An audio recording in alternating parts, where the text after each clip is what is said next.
Hey guys, welcome back to the channel. I know it's been a while since I've uploaded a new video, but today I'm in Toms River, New Jersey, and I'm getting ready to do a 200 amp service upgrade. As you can see, we got some serious problems here.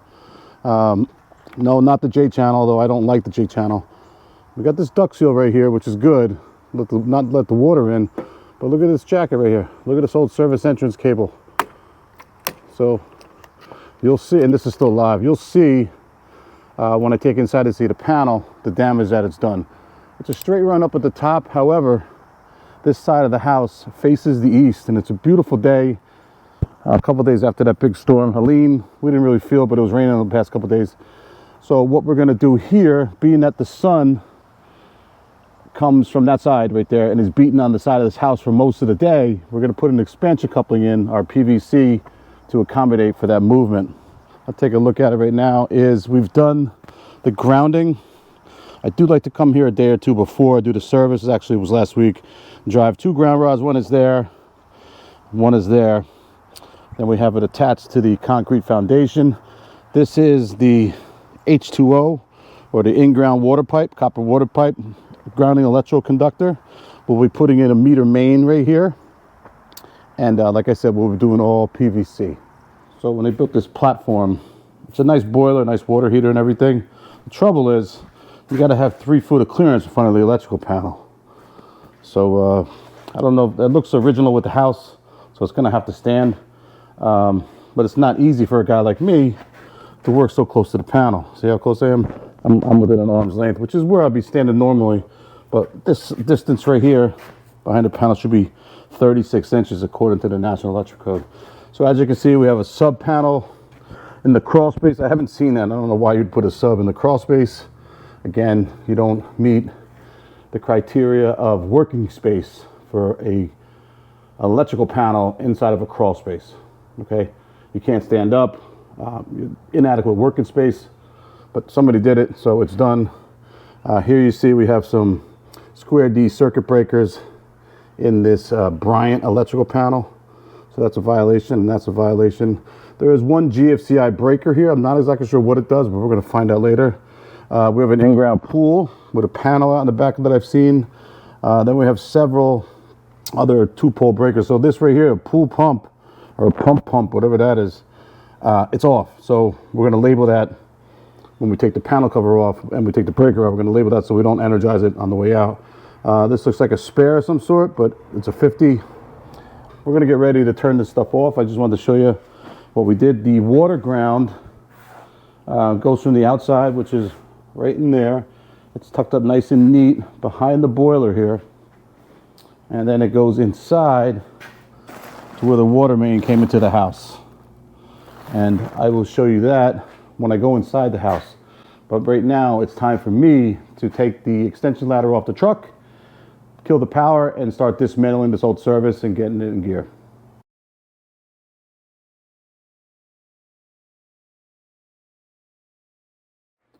When you're doing this kind of work, you always want to shed the load first. So what I'm going to do is I'm going to turn off each of these individual circuit breakers.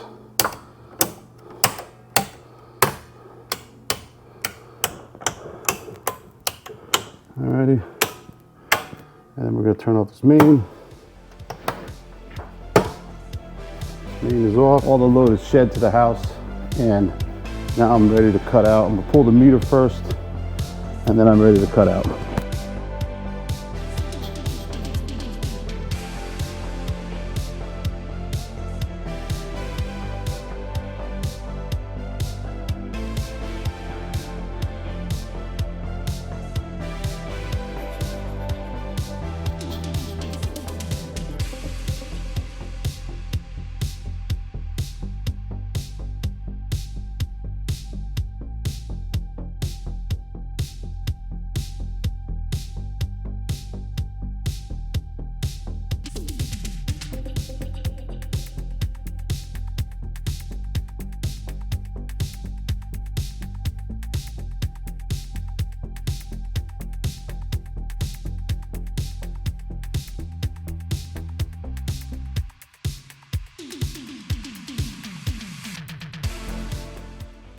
Back in the old days when this panel was put in, everything was flathead. So all of the terminals on the circuit breakers, including the ground bus and neutral bus, are all flathead slotted screwdriver heads. So that's the type of driver I'm using.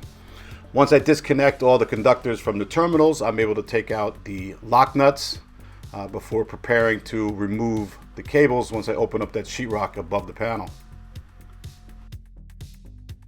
Notice all the damage on the bottom of the panel here. The water was actually getting inside the old service entrance cable where that insulation, where the sheathing had failed. Water got into that, goes into the top of the meter, travels through the meter onto the load side conductors that feed from the outside to the inside panel until the water eventually came into this panel and dripped down below. And as you can see, all the rust damage there, it had been doing it for quite some time. So this panel was way overdue for an upgrade.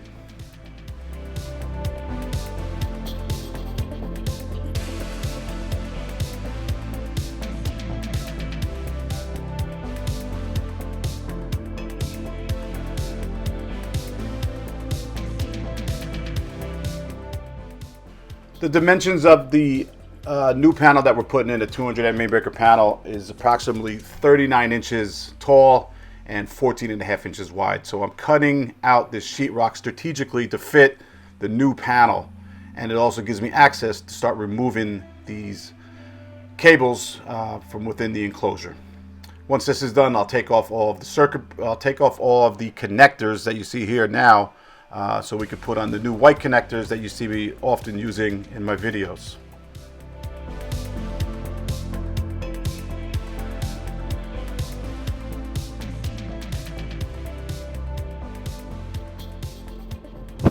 All right, so what we want to do next here is take this knockout out from the back of the panel so that we can run our conduit from the outside into the panel. So this is known as a flush mount panel installation. What that means is it's going to be recessed inside the wall. So naturally, we have to knock out these KOs now, because if we don't, we won't be able to get the panel in. As you can see, we're going to push the cables through the knockouts, and then I'll come back with the white button connectors you've seen me install in other videos and install those. The white button connectors are two-way connectors. So they snap in after the cable's been pulled through the knockout, which is perfect for a flush mount installation like this one. So as you see, very carefully here, you got to be careful not to damage the conductor, the insulation on the conductor, I should say. Of course, this is easier said than done. It's not always simple, and so it just takes patience. Eventually, you're going to get it in there. So take your time. Be careful you don't damage the insulation on the conductors, because then you'll have to attend to them. And the last thing you want to do when you turn the service back on, you turn on that breaker and you hear pop. That means you have a ground fault or a short circuit and you nick the insulation. So be very careful when doing that. Once the panel's in, I come back with 1-inch panhead screws and attach them to the framing members. And so now there's 4 of those screws, and now the panel is ready. We can start taking away stripping back the non-metallic sheath cable and start terminating the conductors.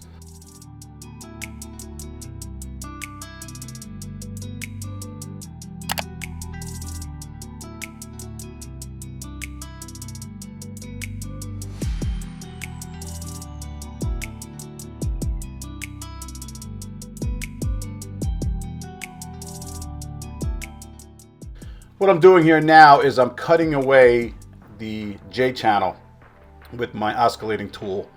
And what I need to do is I need to line up that existing hole there that goes into the panel on the inside with the new meter main enclosure knockout.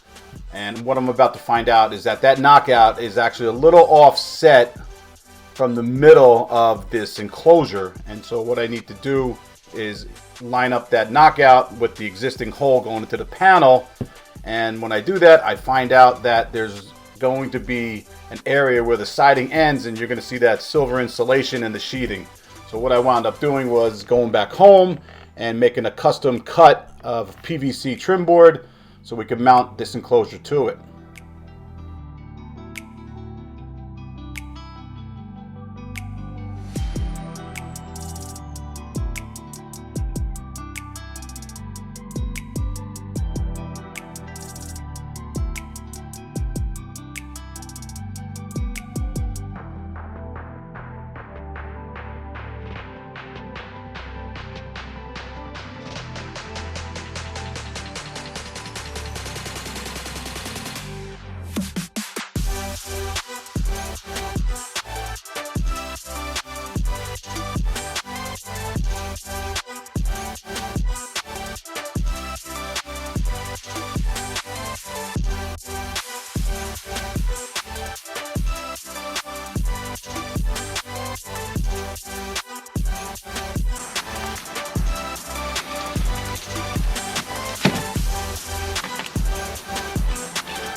Okay, so I realized that the recorder went off, but let me show you what I did real fast here. As you can see, this metal adapter going into the panel, we just cut it back a little bit to make the room. But there's space, because of the siding and the old siding that was up here, there's enough space to do this. So then we just have our nipple going through to the garage on the other side.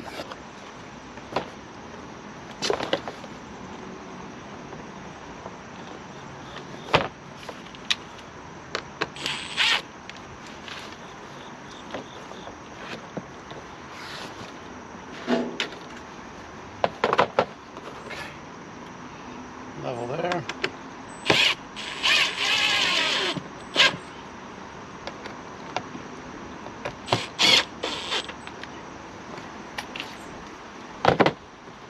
Looks like the money. So what I'm hoping, and I'm pretty sure, that the enclosure will actually cover these two screws.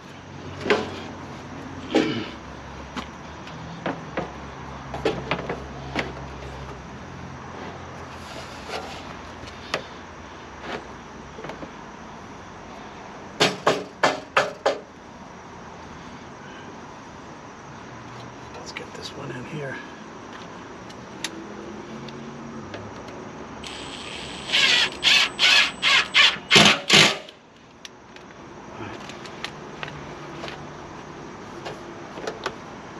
This is level. It's even all the way around. Looks pretty good.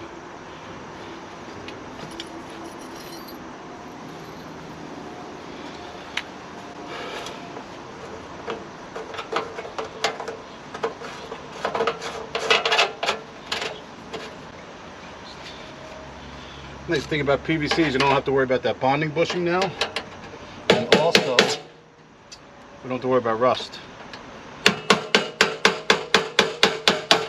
And maybe I should get my microphone on too. What do you think? It's now exactly 1:35 in the afternoon, and so I'm kind of rushing to get this done. I told them we'll be back on by 5:30, and we still got a ton of work to do.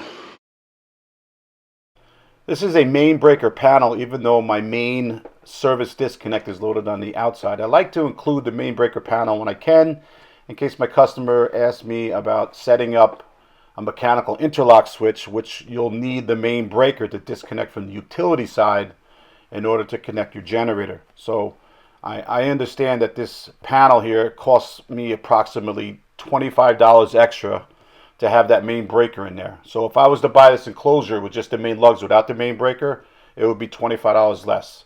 So installing this panel with the main breaker is going to make it easier one day for this guy to hook up portable generator wiring to his house. So that's why I include it on all of my service upgrades.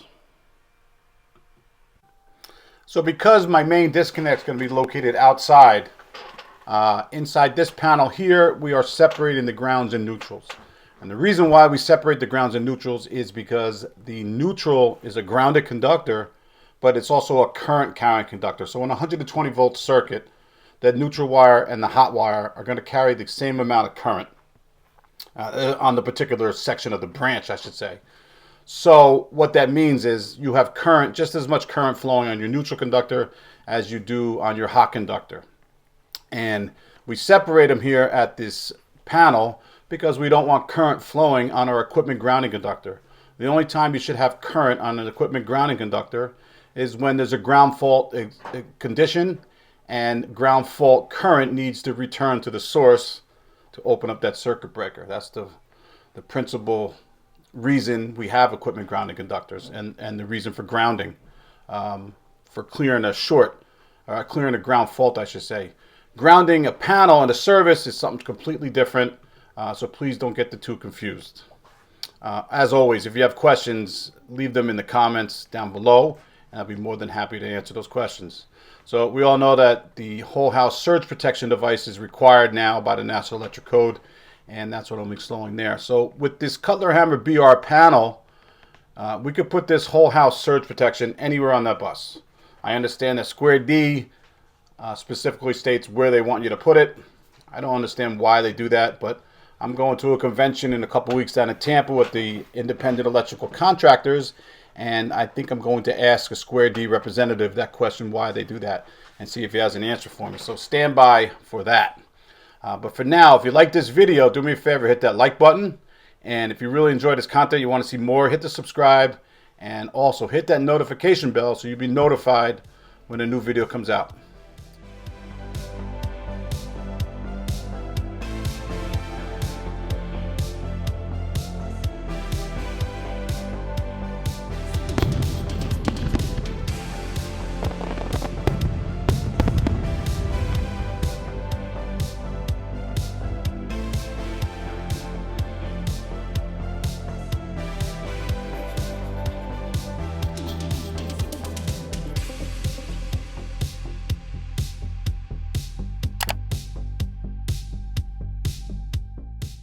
The equipment grounding conductor in this scenario here originates inside that main breaker, main disconnect panel on the outside.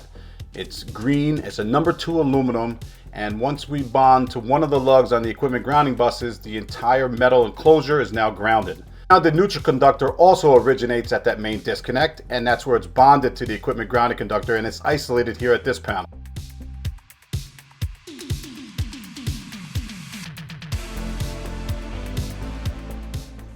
Since New Jersey adopted this exterior disconnect rule, which is pretty common around the rest of the country, and it makes sense here. I've learned that with this particular enclosure that I use, to terminate the neutral first.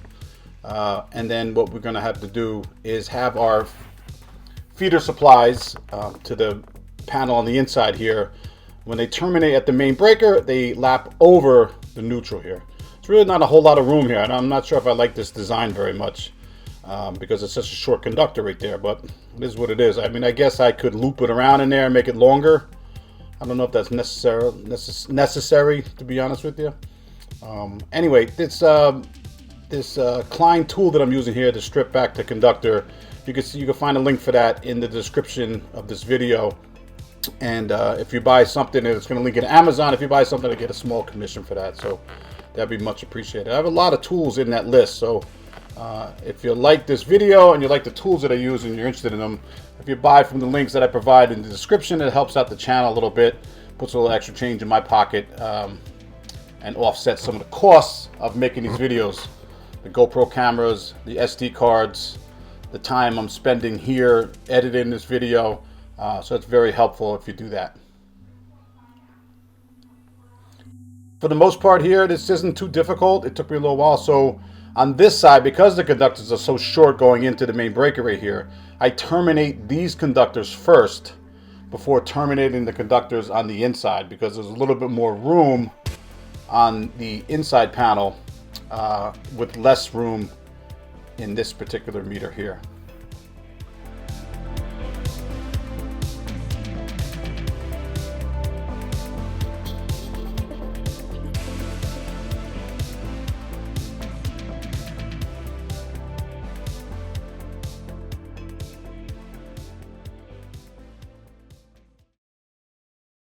The downtime on this service upgrade was 9 hours. So I turned off the power about 15 minutes after I arrive on the job, which is standard for most of these service upgrades. It takes me a little while to get the tools and materials in place before turning off the power. But once the power was off, it was back on by 6 p.m. So here I'm just cutting a short piece of PVC that I'm going to install on the male adapter at the top of my enclosure here. This is the service riser portion of this video, and what this does is it makes this connection with the bell bottom of the PVC stronger. So the riser has a lot more strength. Should it come disattached from the house, it might not pull the enclosure off as well. So that's the theory behind it, at least. And then when I put the straps, the required straps for 2-inch PVC is every 5 feet, but I do a little bit more than that. And what I'll do is I'll take my box level and I'll count. I'll make sure that it's nice and plumb going up the side of the house. But then what I'll do is I'll count the reveals on this siding so that the straps are evenly placed on the riser. This is a nice detail that gets appreciated once the work is done and you're able to look up and everything's evenly spaced on the riser. And then, of course, I use the 2-inch expansion coupling because there's a lot of heat on that side of the house from the sun. This is the weatherhead, and this is where my service entrance conductors leave the riser and get attached to the service drop from the utility company. And I'm going to bring the glue and this portion of the riser up on the ladder with me, and then finally attach it to the side of the house. And then the next step will be to go back down on the ground and push the 4-aught aluminum up the riser here. You got to have at least 3 feet of conductor coming out of the weatherhead. I believe that is a utility requirement, PSE&G. I don't think the National Electric Code makes any note of that. But if you know the rules of the power company, you work mostly in those neighborhoods or in those municipalities and towns, you should know that. But most of it, I think for JCP&L and for PSE&G, is 3 feet outside of that weatherhead. And that's going to be good to make your connection to the utility as well. So I just do this by hand and push them up. What I'll do is I usually do the neutral wire first, and the neutral wire I will tape with white tape, obviously, about 3 feet of it. So when I push it out of the top of the weatherhead, I know that that's 3 feet out. So the other 2 conductors, the 2 hots that I'm going to push up the riser, they'll be approximately the same length, and I know I'll have the appropriate amount of conductor out of that weatherhead for the connection. The other thing I like to do when I identify or re-identify the conductors, they have to be larger than number 6 AUG to re-identify them. I don't like to do the candy stripe. I like to make a whole solid color. So as you can see right there, that white conductor with the tape is solid white, not just one little piece of white tape saying this is my neutral. I like to re-identify that for real. So I know not every electrician does that, and I see other YouTube videos where they just put one little wrap of tape around it, and that roll of tape will last them for a decade. I like to re-identify it completely and thoroughly.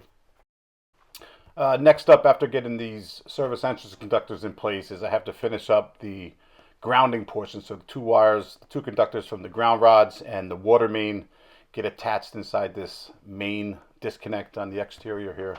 This is where all the grounding and bonding takes place, and then the neutrals and grounds are isolated from each other downstream from this main disconnect by code. There's my riser. And so now I'm going to get up on the ladder, and I'm going to put the service head on, and then eventually I'm going to tie in, and the battery went dead.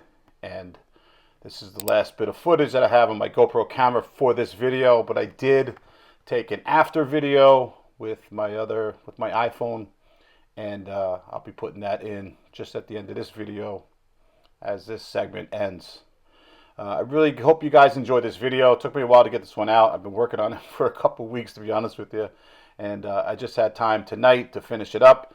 So if you like this video, do me a huge favor, hit that like button. And if you want to subscribe, I'd really appreciate to have you. Hit the notification bell, and we will see you on the next one. All right, so here's the meter main combination. We got our main breaker right in here, the meter's right in here. Up.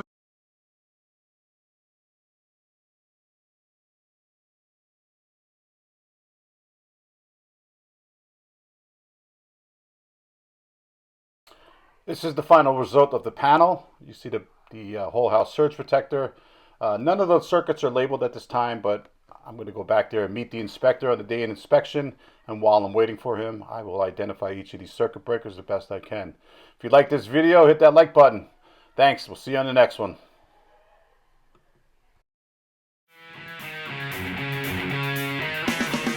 Thanks for watching this video. Be sure to subscribe, and we'll see you on the next one.